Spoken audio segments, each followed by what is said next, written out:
live. All right. I think we're live on the Facebook, on the YouTube. I've shared it on Locals.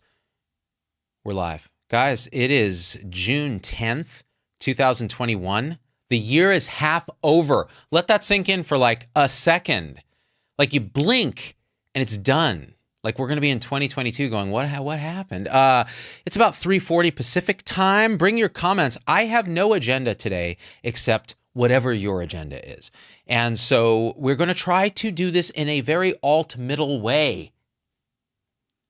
I like to point at my boobs, which means respectful discourse. Any questions welcome. I won't take a crap on you. Maybe I will. What's up, Shirley and Nick and Ashley on YouTube and Locals, Marcel Laverne.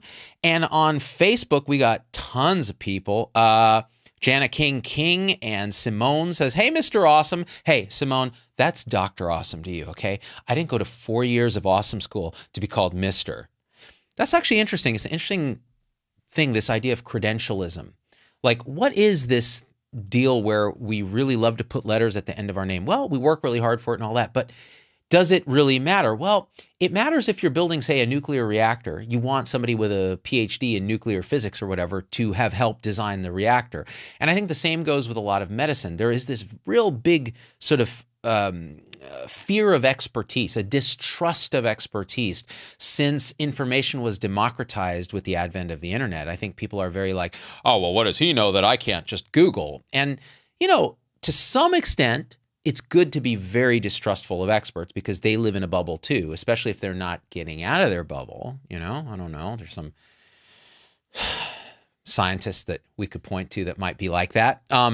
But at the same time, I think this idea of throwing the baby out with the bathwater when you dismiss expertise is problematic. Now, with the pandemic has come the rise of the fake experts. So anybody can be an expert. Anybody can have a point of view, and that point of view can be magnified to be equivalent to the consensus scientific view. Now, no one's saying the consensus scientific view is always right. A lot of the times it's wrong. In fact, we had a saying in medical school, half of what we're learning is probably wrong, and they don't have the good grace to tell us which half. So we have to learn all of it only to end up discarding it. But that's science. Why would we worry about people who aren't vaxxed with 2 X's if we are vaxxed?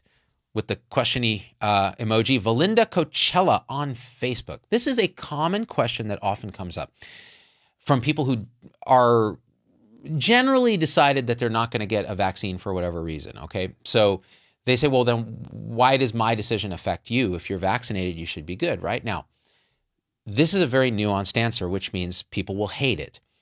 And the answer is this. It depends on the disease, but in general, vaccines, this is a fact, vaccines are not 100% effective. So if you vaccinate people who are, in a population, there's going to be a percentage of them that the vaccine is not effective for. This is true for COVID. This is true for measles. This is true for rubella. This is true for chickenpox. It doesn't matter.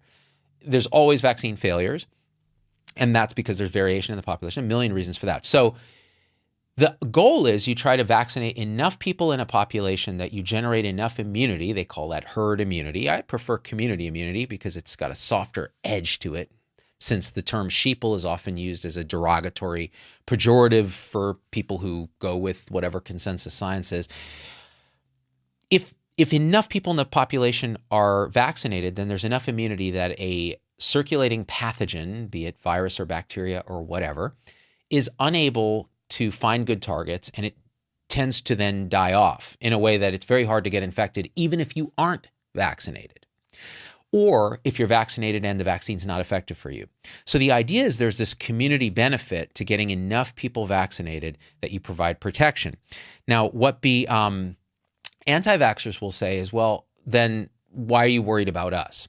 Well, the reason is, let's say for measles, if enough people don't get vaccinated for measles, measles is so contagious that you can have outbreaks even when small numbers of people are unvaccinated. And we've seen that happen prior to the pandemic, measles outbreaks. And measles is airborne. It's very, very one of the most contagious diseases we have. And the problem is it can then infect people who are too young to be vaccinated, so they have no choice, or they can't be vaccinated for another medical reason with, live measles vaccine, or they're one of those people that just the vaccine wasn't effective for, in which case you really do need like 94, 95% of people to be vaccinated in order to protect them. So in that case, the reason we advocate you get vaccinated is that the risks are infinitesimally small relative to the benefits, and the benefits don't just accrue to you, they accrue to everybody else. So it's one of those tensions between autonomy and community, which again, if you want to paint it in black and white terms, you're going to lose that battle because there's always someone who's going to argue the other side. They're going to argue black or white. How about we just say that's the situation? Now you make your decision. And then you design public policies that you think will promote the best good, but sometimes you have unintended consequences, right? So let's look at coronavirus from that lens. And I think that's probably what Valinda was asking is in the context of coronavirus. Why does everyone need to be vaccinated if, the vaccines are so effective? And this is the thing. With coronavirus, already we're seeing, even with like 50, 60% of people vaccinated in Israel, higher than that, cases go whoom. And that's a testament to the fact that these vaccines are very effective, especially the mRNA vaccines, very, very effective, very immunogenic, very effective. So when you get enough people as a combination who are either naturally infected, which by the way, provides immunity. Hello? Like this idea of denying natural immunity it's foolhardy. Like we really, look, great. If you've been infected, you had documented COVID infection and you want to go get the vaccine, that's great. Maybe it gives you a little more robust immunity against new emerging variants. We don't really know, right? This is like test tube stuff, not real world stuff. But we do know that reinfections are rare. Serious reinfections are rare that end you up in the hospital or on a ventilator. Now, it's not zero probability, right? But they're rare. So if you've been naturally infected, you're probably pretty immune. If you get the vaccine, you're probably pretty immune. So when we reach like 60% of the population getting the vaccine, combine that with whatever natural immunity there was, there's enough of a drop in the caseload that you're providing a pretty robust protection. Now, the exception to that is people who haven't been vaccinated. If there is circulating virus still, which of course in America there is, and around the world there is, your chances, again, you could get infected, and then you run your usual statistical risk depending on your age, your comorbidities, and the inoculum you get exposed to. In other words, how much risk are you a frontline healthcare worker and you're not wearing a mask or vaccinated? Well, you're at higher risk than, say, somebody who works from home and doesn't see a lot of people, some kind of incel. So that all being said, we don't need to reach 90% vaccination rates to have a pretty robust community immunity, I think, for coronavirus, which means this is why I've been saying, why shame people for not vaccinating? Just be like, yeah, here's the information. We're going to give it to you as clearly as we can. People who are electing to get vaccinated, make it as painless as possible. Just show up same day, get the appointment, get your follow-up appointment, get your little card, you're done. And that's where it's actually progressed to now. So I think people who want to get vaccinated can be vaccinated. I think almost like 80% or something or more of Americans live 5 miles or less from a vaccination source. And let people get vaccinated. Don't shame the people who aren't. Educate. And if they still don't want to get it, look, they're probably behaving as rational actors for their own case. So don't shame them. They have their reasons for doing it. You may disagree with it, whatever, right? It's not mission critical to everything. Now, if they go and get coronavirus then later, well, then that's on them, assuming they get sick. If they get coronavirus and nothing happens to them, it doesn't really matter unless they infect someone who is unable to be vaccinated and get sick. But the only people right now who are really unable to be vaccinated are young children 12 and under, and they're low risk to begin with unless they have comorbidities, in which case you would want to take precautions like mask wearing, et cetera, with those specific children. Marty McCary, my friend who's written many pieces on this, just had another Wall Street Journal op-ed where he said, look, to his knowledge, there's not been a healthy kid with no comorbidities, including overweight is a comorbidity, who has died of coronavirus. And you can get MIS-C, this multisystem inflammatory syndrome of children, but even that tends to happen in kids more likely to have comorbidities. Not always. In fact, it hits healthy kids too. Predominantly racially Black and Hispanic children, actually 60%, according to the data that Marty cited in his paper. And there were about 4,000 documented cases of that. And some of those, I think 35 of those children died. But that's not, again, those are numbers that would concern a parent, but is that a reason to rush out and get your 12 and under kid vaccinated? That's not yet emergency use authorized, by the way, but let's say, it were. I would say, I don't know that it is. Depends on your own personal risk tolerance. If your kid has comorbidities, absolutely, vaccine would make sense because then it's all benefit, right? I mean, or the more benefit than risk. We don't, again, until the data comes out, we don't know what risks are in the young kids of these vaccines. And you do think about the myocarditis situation with 15 and up boys that they're seeing in Israel, and they're still exploring that, and Marty brings up in his piece, well, is it just that we're dosing these vaccines? I mean, they're 100% effective in the trial in kids. Is it too aggressive of a dose? Do we need both shots? Those are things you should ask. By the way, that's anti-dogma questioning. So if you ask those questions, you could get ostracized online because of something we'll talk about, which is this fractional tribalization that we've encountered in our discourse around science, which really shouldn't be there. It should be a discourse around science. It shouldn't be, oh, well, my badge of identity is this, therefore you said that, therefore no. It's crazy talk. Let's look at some comments here. Oh, and by the way, let's see. I think I put my, oh, nice. Thank you, Zen Spa Skincare, for the $5 donation on PayPal. I put my paypal.me/ZDoggMD up here. So if you guys want to send particular questions there with a one-time support donation, I might read your comment right now on the air, and I always respond to those by email. How do you feel about the criteria used for determining COVID deaths? Jamie Paquin on Facebook. So this is one of those questions that it's come up kind of repeatedly from the beginning of the pandemic. Like, are we overestimating deaths? Are hospitals being reimbursed to code things as COVID deaths so they get paid more and so on? And I think the answer to that is it's complicated.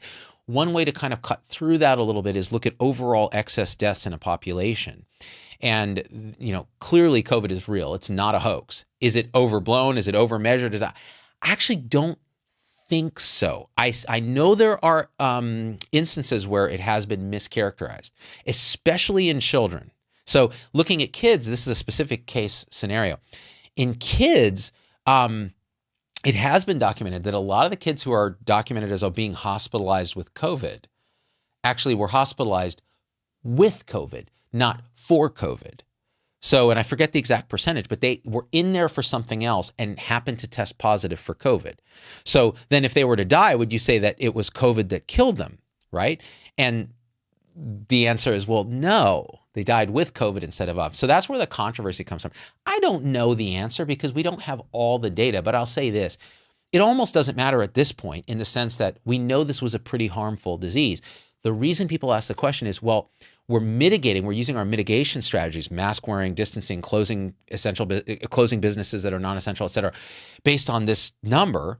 So if we better get the number right, or we're harming the economy and causing ancillary damage for a virus that's less dangerous than we thought. Okay, I get that. I think we now know the infection fatality rates somewhere between 0.2 and 0.3, a lot of stuff done on that. We kind of know what it is. So we have to make policy decisions based on the numbers that we have. And I don't think that that's really a very relevant question anymore. All right, couple things on PayPal. Sue Unterberger says, I'm so grateful for your balance and moderation, Dr. Z. If I read one more post calling for Dr. Fauci to be fired or sent to prison for crimes against humanity from the naysayers who claimed, it gets cut off. Hold on. Let me see if I can. Who claimed the whole virus is a hoax, I will scream. Let's talk about this, Sue. Thank you for your donation. And Ronald Vector Stokes, thank you for your donation. And Ball Boys on YouTube, thank you for your donation of $10. And I'll try to read your comment in a second if I can here. Okay, the Fauci thing. Let's talk about that because I did a show on this and I did it live and I didn't mean it to go to the whole public. I meant it to go just to my supporters, but I said what I needed to say. But I'll say it again. The Fauci situation is an excellent example of how we're so splintered into these little tribal, sub-tribal factions. There's no longer a Walter Cronkite collective wisdom arbiter of truth. It's now everybody has their own little spin on truth. It's like postmodernism gone insane. Everybody's got their own relative vantage point. So to certain tribes, Fauci is some criminal element, and they can look at the same puddle of data, his emails, and go, this guy's a crook. He's been lying the whole time. He's never got it right on masks. He's lying about the Wuhan lab leak thing, all this stuff. This guy should be fired, yada, yada, yada, yada, yada. Okay. Then you've got the other tribe that's like, Fauci's a hero. From the beginning, he's been speaking truth to power. He's right. And they look at the same emails and they see a completely different screen. It's what Scott Adams called the two screens. Remember during the original Trump versus Clinton election? You can look at the same data and see two different movie screens. Same movie, but playing on totally different things, the way they're interpreted. And this is because we're super tribalized. Ever since sort of the disappearance of like one ethos, whether it's religion, whether it's, nationalism, whatever it is, when that went away, we then started to splinter into these sort of separate little, where do we find meaning? Where do we find purpose? With the sort of lessening of religion, we no longer have a sense of, what we ought to be and what, and reality itself is questioned now, because there's no longer one consensus view. It's now, well, anybody on the internet can have a platform. So what is even real anymore? Sherry Tenpenny can go to a legislature and say that the vaccine is causing magnets to stick to people's heads and 5G reception and nanoparticles. And she can say that with a straight face and people believe her because there's no purchase anymore on what is actually real. So with Fauci, you have this splintering that's already happened in society. Then you hyper stimulate it through social media, which rewards and kind of amplifies natural human tendencies to tribalism. In fact, they pay a bunch of Harvard-trained psychologists a bunch of money to weaponize this on social media to get your click attention so they get more ad revenue. And I did a video on The Social Dilemma about this. So we're getting played by these algorithms that are designed by really smart people who still don't even know how the algorithms work because they're that complex when they actually go out in the world. There's so much data points and so much chaos in the system. They weaponize our tribalism. Then something happens like a pandemic and you have a Fauci out there who, by the way, and again, this is a key thing. If you're going to have discourse, put your biases out on the table openly. Have a clean bias. Go, this is my bias, but I'm telling you that I'm going to try to look at all angles, but this is my pre-existing bias. My pre-existing bias with Fauci is this. I hate government people. I hate people who are in government for too long. I find them to be more bureaucratic than anything else. Fauci, though, I have been on calls with during Ebola, these calls where he talked to groups of physicians. I find him to be pretty reasonably authentic, very smart, wrote the Harrison's, or edited the Harrison's book that we all used when we were training back in the day. I think he's a genuine dude, but I wouldn't take everything he says at face value. I don't think he knows everything. And I think he's got to be politically expedient. That's all quite clear. So there's a nuanced take on Fauci. From everything I've heard on the back channels, he's a super sweet guy that genuinely seems to be trying to do the right thing, but he's also a government functionary who survived multiple presidencies. How do you do that? By being like Fauci. So that's my take from the alt-middle on Fauci. If I were responding in a tribalized way, I'd say, well, I'm actually a big proponent of opening schools, not forcing little kids to wear masks if they don't have pre-existing conditions and so on, and vaccinating as many people as you can. Well, so some things Fauci agrees with, some he doesn't. So I could take issue with what he doesn't agree with and hate the guy and start to, and that's one of the defining factors of this new tribalization is that you divide the world into allies. How many times have we heard this story? Are you an ally? Into allies or enemies. So it's black or white thinking. That's not how things actually work. Well, this is a great question. Ace Automotive on PayPal sent me a question and some support. And thank you, Laura Easton, for your support on PayPal. Says, what's your opinion of nursing unions? So this is another nuanced question, right? I mean, in a capitalist system, there's always going to be abuse and advantage taken of everybody. That's just kind of the nature of it. Cool. So you have to have the checks and balances. Unions arose as a way for workers to have a collective voice. I understand why nurses would want a collective voice because they are crapped on by management if given the chance. because they are the most expensive resource in the hospital. And so management will always try to screw them. It's because that's the fiduciary incentive of management, bad management. Good management says, hey, our human resources are probably our most important thing. Well-treated staff that feel like they're part of something bigger actually do better care, which means we are more profitable. So that's how we ought to be doing it, but we know that that's not necessarily how it works. So I understand why nurses unions exist. The fact on the ground is that they can be very obstructionist because they're looking at a narrow interest. They're not looking holistically at a web. They'll say things like, we care about patients, we care about this, but really they care about the interest, the narrow interest of nurses, which is what they're designed to do. So what happens when CDC says, hey, you don't have to wear masks outside and inside if you're vaccinated? Nurses union stands up and says, that's bullshit, you can't do that. So it was follow the science until the science doesn't agree with them anymore. So that was very frustrating, right? Teachers unions, same thing. You really need somebody to represent teachers who are not the best paid people, but are crucially important. But what's their modus? Represent the narrow interest. They say they're for children, but of course they're not for children. Just like nurses unions are not for patients, they're for nurses. That's why it's called a nurses union. That's why it's called a teachers union. It's not called a teachers for kids union.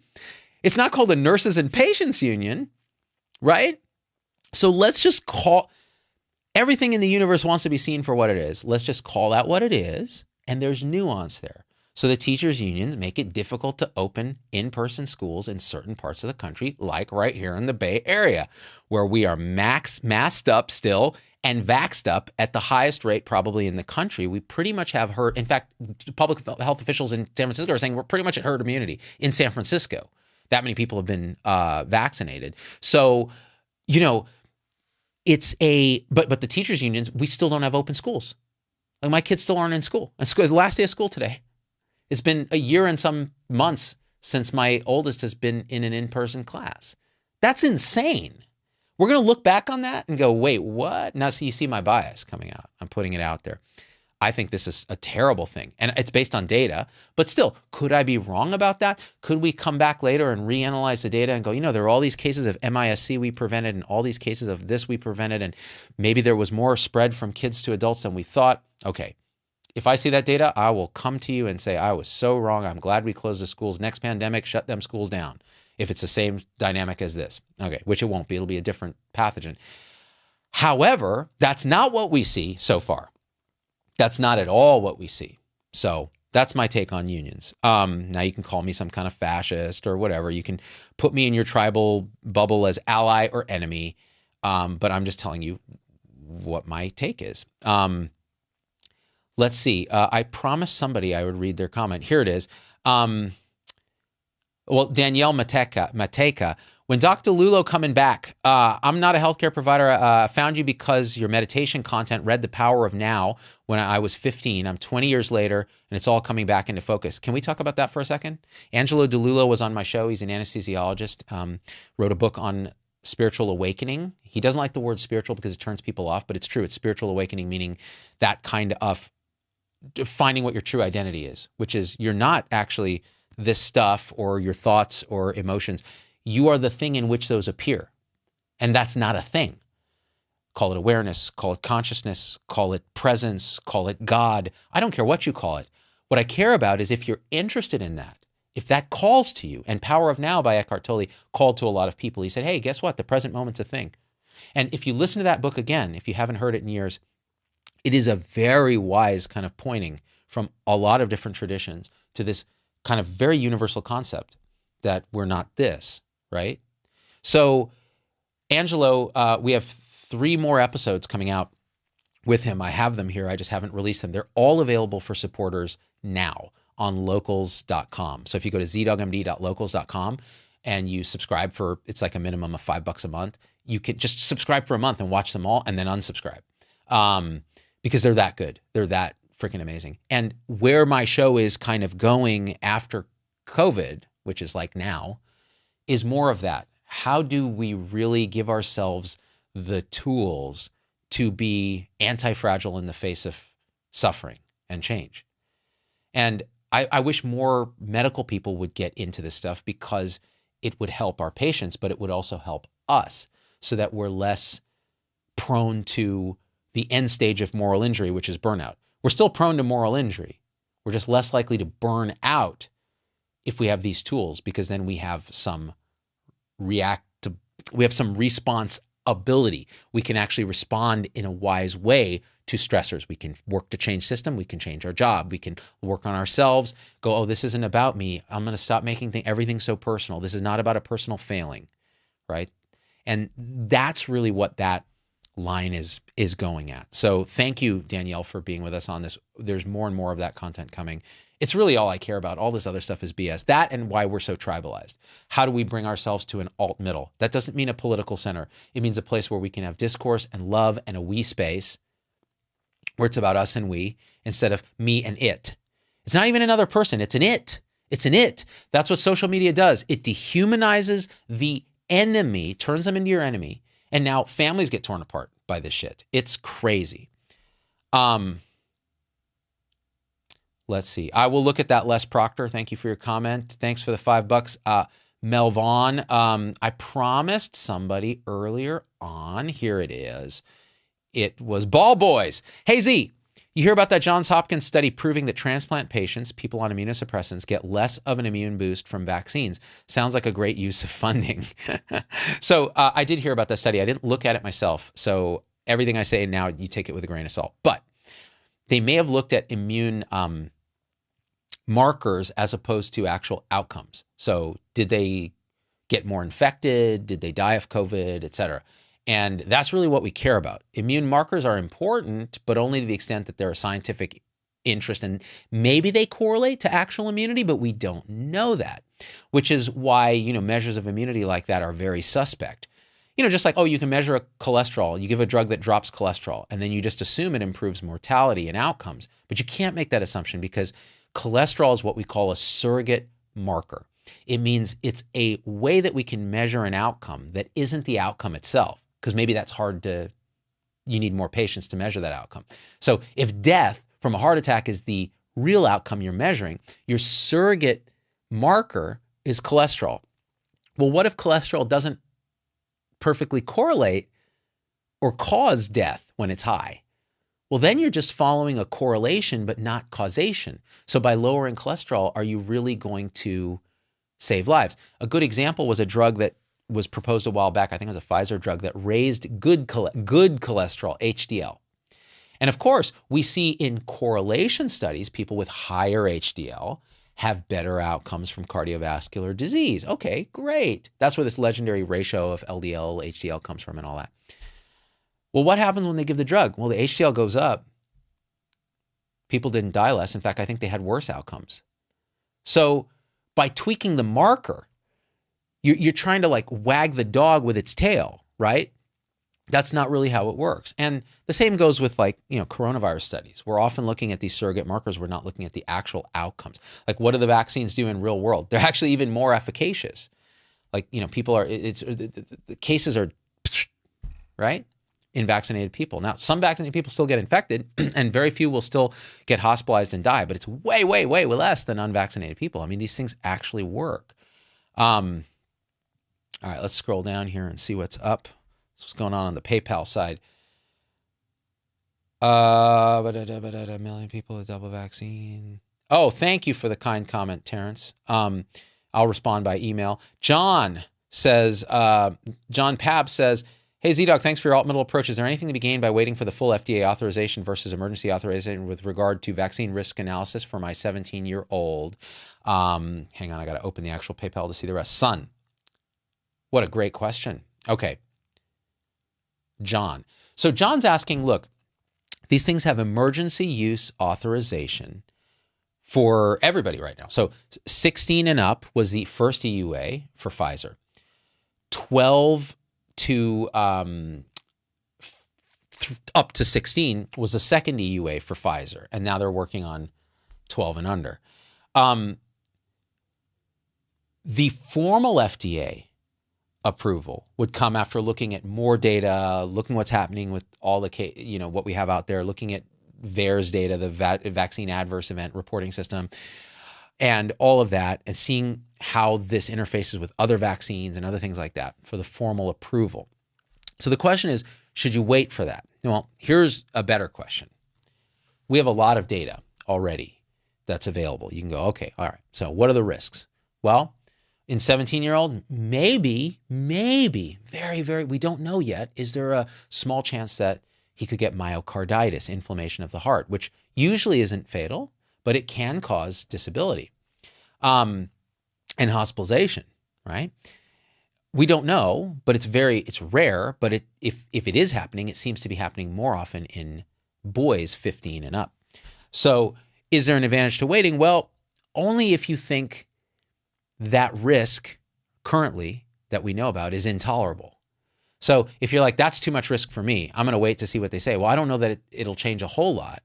So you've probably already made a decision based on risk. 17-year-old, not at high risk if he doesn't have a lot of comorbidities for dying of COVID. And if you're vaccinated, your chance of getting infected from him are very, very slim.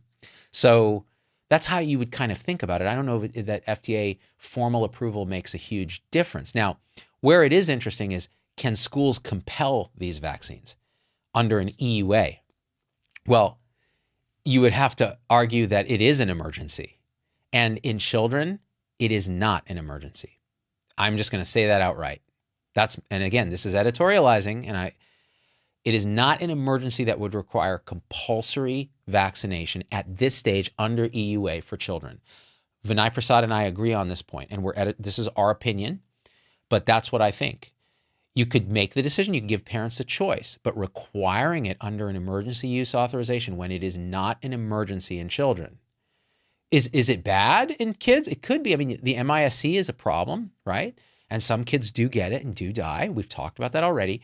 But is it an emergency requiring compulsory vaccination of an EUA vaccine? And that requires 2 doses and causes, people to feel crappy, maybe miss a day or two of school. Should that be required by schools? I would say no.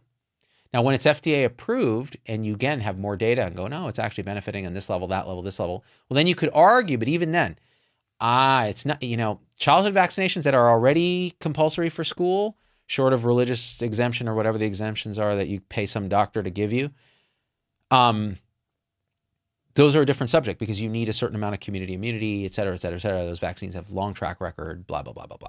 I think these vaccines are safe and very effective, but what I think doesn't matter. You have to make your risk assessment based on the data that we have.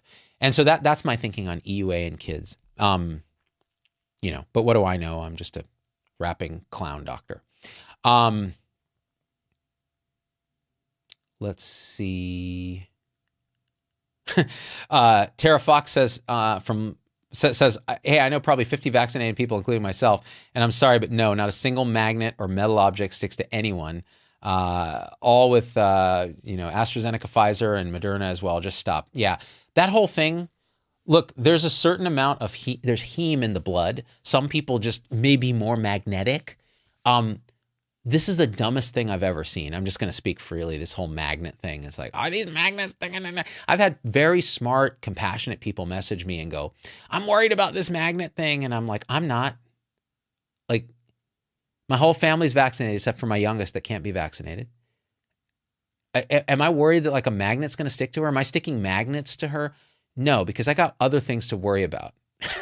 It's just idiotic. But again, now, you see my bias coming out. I think stuff like that, like this kind of where one or like a few voices online can be amplified to have credence is a problem when the voices amplified are idiotic. That's just idiotic. Let's see, where are we at? Let me look at the PayPal side here. Mary Darvin says, my daughter, OR nurse and acute leukemia survivor, 11 years, refuses to get. Okay, I'm not gonna read the whole thing to not out your daughter, but basically, because you used your real name here, so I'm not gonna out your daughter. Let me just forget that comment. I realize that people on PayPal use their real names, so I want to make sure that I don't. I'll reply by email to you. How's that? Let's go over here.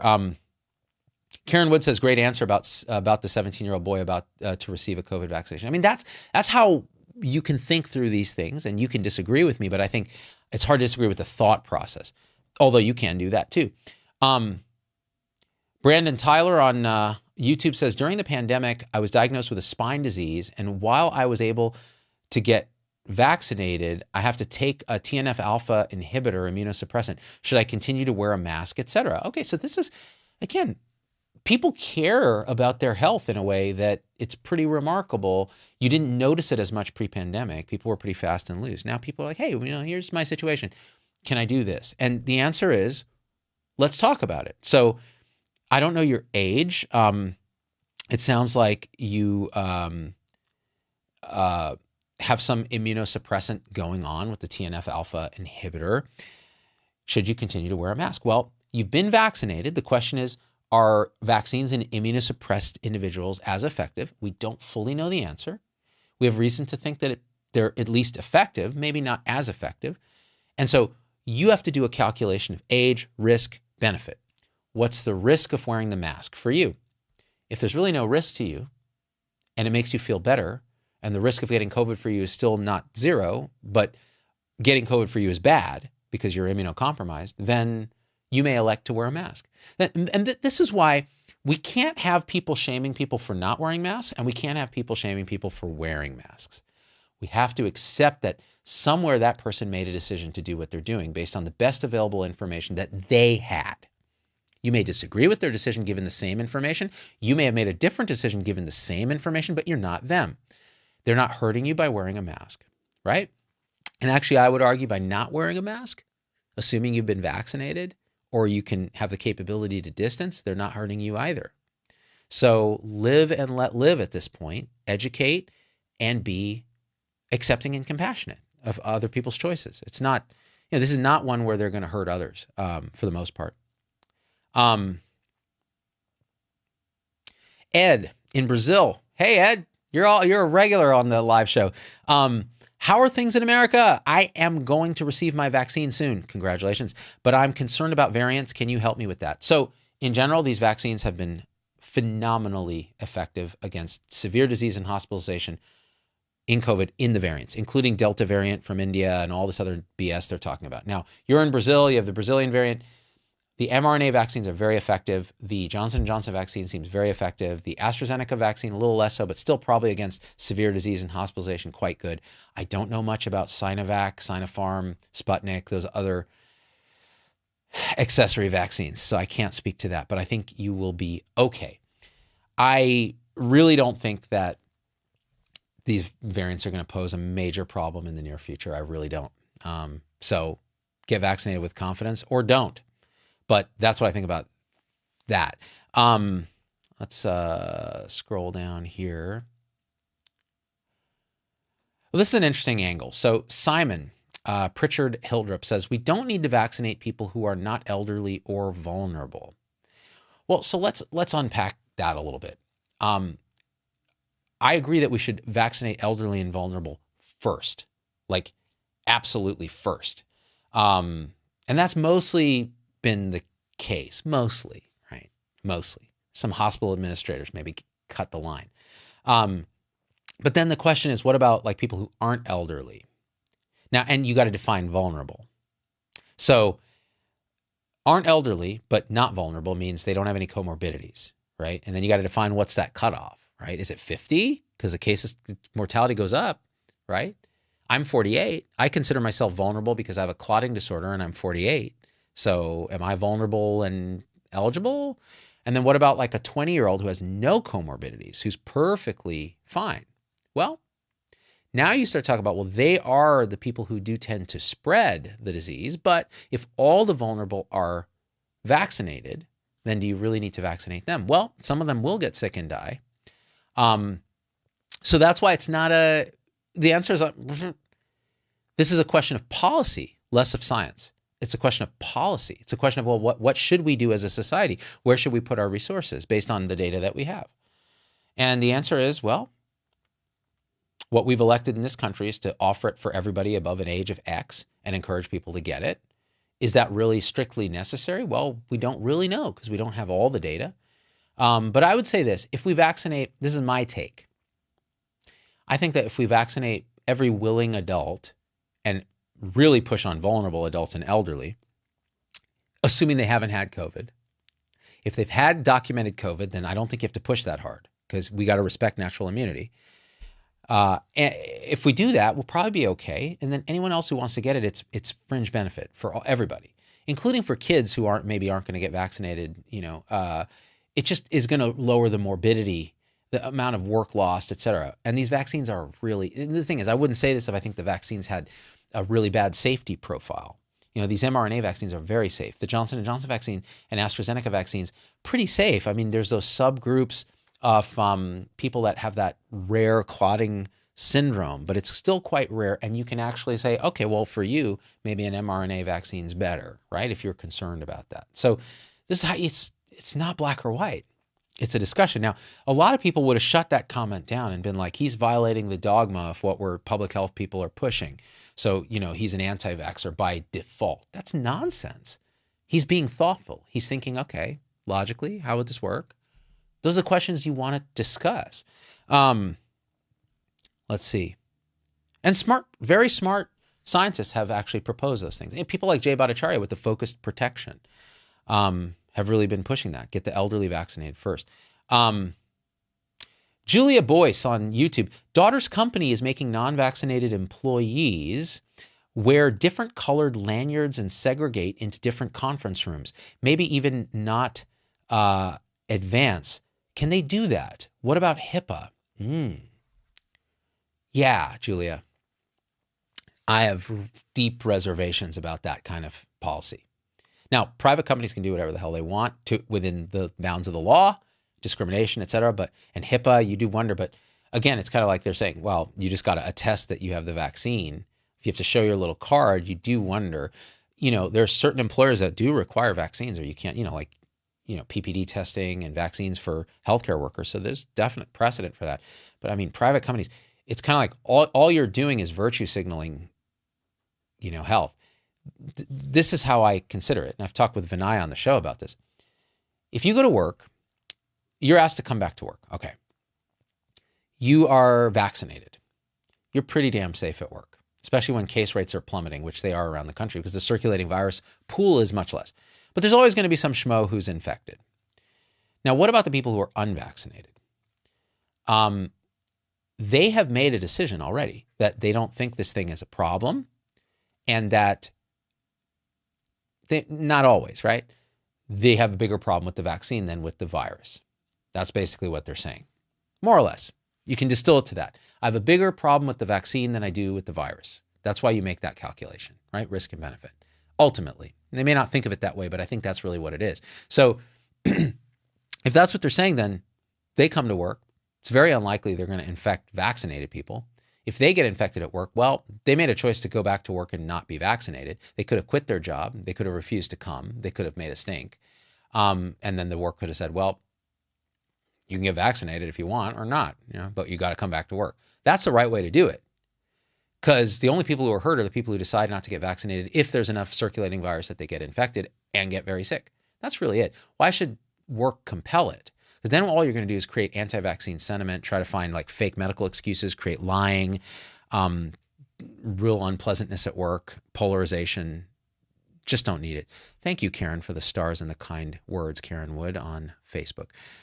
Nectarios says on YouTube, how will herd immunity be achieved and maintained if the vaccinated need another dose after 6 months? And what about countries on slow vax campaigns? So this is the thing. I think this booster shot thing is bullshit. We may need another booster sometime in the future. It ain't gonna be 6 months. No way. I think these vaccines are much more robust than anybody is giving them credit for, including the vaccine makers, because guess what? If you really want to look at incentives, why would the CEO of Pfizer have any incentive to say, hey, this thing's so good, it doesn't need a booster? No way. He has every incentive to say, you know what? 6 months, a year, probably going to require another booster. So we'll see about that. As far as the slow vax thing, The slow vax thing, it's like spreading out the doses and all that. Look, get that first dose in. That's going to be the main thing. And herd immunity, we're not going to have a formal herd immunity in the sense that you're going to eradicate this virus or have circulating levels so low that you hardly see any cases like with measles or something, unless there's an outbreak. I think you're going to have like an equilibrium where we're not too worried about it. Like it's like a seasonal thing that, infects people. Some people die, they get sick. Kind of like influenza. There's a vaccine that's mostly effective. And with influenza, it's less effective, but it's better than nothing. And we have years of accumulated immunity to rely on with influenza, assuming there isn't a novel new influenza that emerges, right? So that's kind of my shorthand on that. Thanks for the €5, by the way. I love euros. I don't know what the exchange rate is, but I'm going to turn it all into Bitcoin. Shazam! Let's see. Where are we at? Where are we at? Funny that 50% of NIH, FDA, and CDC have taken the vaccine, and that came from Fauci. Explain that. That only 50% of NIH, FDA, and CDC have taken the vaccine. Trudy Landrenau. Well, first of all, I'd love to see where you got that data from. Second of all, why would anyone at NIH, FDA, and CDC be any different than the population at large? I mean, they might be a little more science-minded, but those are similar to rates in the population. Third of all, what does that have to do with Fauci? Fourth of all, why do people have to invoke conspiracy theories for every single thing? Fifth of all, I don't believe that data. So show me the actual source, then I'll believe it, and then we can have a rational discussion. Judy Kettenhoffen, if vaxxed people get infected, they could infect the unvaxxed. And the vaxxed people may have such mild cases they don't even know it. So early on, it wasn't clear that the vaccines prevented transmission and asymptomatic carriage. It's now clear from real-world data that they do in healthcare workers, so series in healthcare workers. That's part of the reason why CDC said, hey, take your mask off if you're vaccinated, because you're pretty good. Now, could it happen? Sure. Is it likely? No. Would the inoculum, the amount of virus you spread, be low? Probably. So I don't think it's a big deal, honestly. That's why I'm like, live and let live, dude. Take the mask off unless you want to wear the mask. Or there's a lot of community spread in your community, because then there's still like high caseloads. Like I think in the Bay Area, we could take masks off entirely. And I think June 15th, that's largely going to happen because the governor said, so let it be written. Yeah, this is a good one. Sasha Gottfried. What do you think of recent claims that spike protein is a toxin and can affect organs and the brain? Okay, this is great. So there's this dude, I'm forgetting his name now, Byram Brindle, went on some Canadian talk show thing and basically said, I have this, it's a hilarious video. I highly recommend you watch it if they haven't removed it from YouTube, which they really shouldn't do. So, you see a picture of him. He's some virologist. I think he's another, I don't know. I'm not going to speculate. I looked into him a bit and I watched the video, and the video is hilarious because he's like, okay, listen, I'm going to break some really important scientific news that's going to frighten you. It's going to frighten you, okay? It's science, but it's based on science. Now, the science that I'm about to drop, this science is frightening. Okay, so brace yourself, okay? He's talking to the host. The scientific information, so he said science about 400 times to prime the audience that he's a scientist. The image they use is him in a white coat. He then makes it an appeal to emotion. This is scary. So already the logical fallacies are starting to pile up. And then this idea that he has some privy information that no one else has seen, this Japanese data or something that shows that spike protein escapes the shoulder where it's injected, which it's not injected, where the mRNA tells the muscle to make spike protein, which is a very specific purified spike protein that is made by vaccine instructions to the arm. It gets throughout the body, accumulates in organs, and clearly is a pathogen. It causes damage, vascular inflammation, and all these other things. Of course, he's been thoroughly debunked, point by point. If you just go to byrambrindle.com, I love how they did this. Like some scientists actually apparently bought, I don't know the details behind it, bought the domain name. So when people search for him, that pops up, and they go through every single point that he made and debunk it. It was brilliant. So it's BS. the spike protein attached to the virus, well, that's how the virus gets into cells. So of course it's going to cause trouble. Isolated spike protein, whether it's localized in the shoulder or heaven forbid, some of it gets in the blood, which again, I haven't looked at the distribution studies, but those distribution studies were done. He says, oh, these distribution studies were never done. It's cited on that website exactly where they were done. And the spike protein itself that's manufactured by cells in response to the vaccine, there's no evidence that it causes those problems. And if it did, just pump the brakes for a second, hundreds of millions of people, including Americans, who've gotten these vaccines would have serious problems. Do we see our ERs filling up with, acute miscarriages and, liver failure and renal failure and heart attacks and all that? No, we don't, which is just simple common sense at that point. And the guy's another one of these fake experts who comes out, has a platform, amplifies it because of tribalization. People want to believe this about these vaccines. They don't trust Fauci. They don't, for whatever political reason. And they're scared. Honestly, some people are just scared. And so they see this. I've gotten lots of messages. Could you please tell me if this is true? Please tell me it's not true. And I go, yeah, it's not. Here's the website. But I haven't made a video about it because it's like, why draw even yet more attention to this garbage? But at the same time, it is important to talk about because without countering it, this kind of nonsense, and it is really nonsense. Like, you can ask all these questions. That's science. What this guy's doing is nonsense. Just watch the video carefully from a standpoint of communication and just watch how he talks and just go, what's his agenda here, right? Now, the same can be true of other groups, including dogma spewing scientists. So you have this, I'll just name names. I don't care. Like this Eric Ding guy on Twitter who's out there constantly catastrophizing about the pandemic. Legitimate scientist, not a fake expert, epidemiologist, cites data, interprets it differently. Okay, great. You can do that, and I can still disagree and think you're full of shit.